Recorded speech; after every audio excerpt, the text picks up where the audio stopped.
Assalamualaikum dan salam sejahtera. Video pendek hari ini saya ingin share kenapa manusia pada zaman kuno ataupun zaman dahulu kala, kenapa mereka memilih emas sebagai mata wang ataupun sebagai duit lah. Okey, suatu benda tu dijadikan duit, dia mesti ada dua sifat. Iaitu yang pertama, benda tu mesti ada nilai ataupun berguna kepada manusia.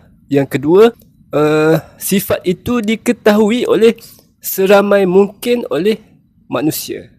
Okay, maksudnya kalau dekat Malaysia orang tahu durian berharga, tapi bila kita bawa durian tu contohnya ke Jepun, orang Jepun tak tahu bahawasanya durian berharga. Okay, itu contoh tu. Okay, jadi dua sifat dan satu lagi tambahan. Tapi tambahan ni penting jugalah, iaitu mesti kekal. Benda tu mesti kekal. Jadi durian dia tak kekal durian. Dia lama-lama dia akan reput. Dia akan reput. So dia tak boleh jadi duit juga. Sebab itu manusia memilih emas sebagai duit. Okey, yang pertama dia ada nilai. Manusia tahu dia ada nilai. Ramai orang tahu.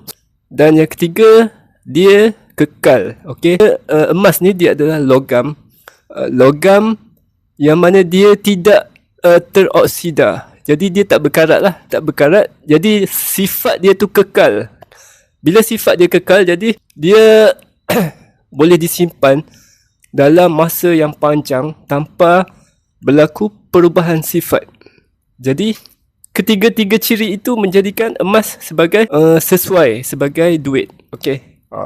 Tapi ada satu lagi sifat yang menjadikan emas ni juga sesuai, tapi sifat ni bonus sajalah. Dia bonus, iaitu cantik.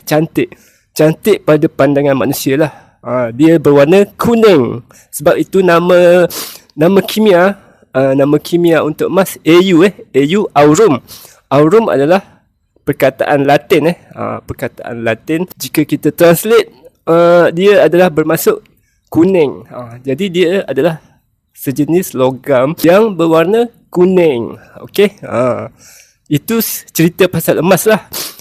Tapi manusia memilih dua logam untuk dijadikan duit, iaitu emas dan perak. Di mana perak juga mempunyai sifat-sifat yang menjadikan dia calon sesuai sebagai duit. Tapi dia ada beberapa beza sikit lah dengan emas.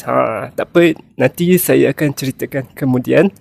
Okey, cukup setakat ini saja untuk kali ini. Semoga beri manfaat lah. Okey, terima kasih sudi mendengar.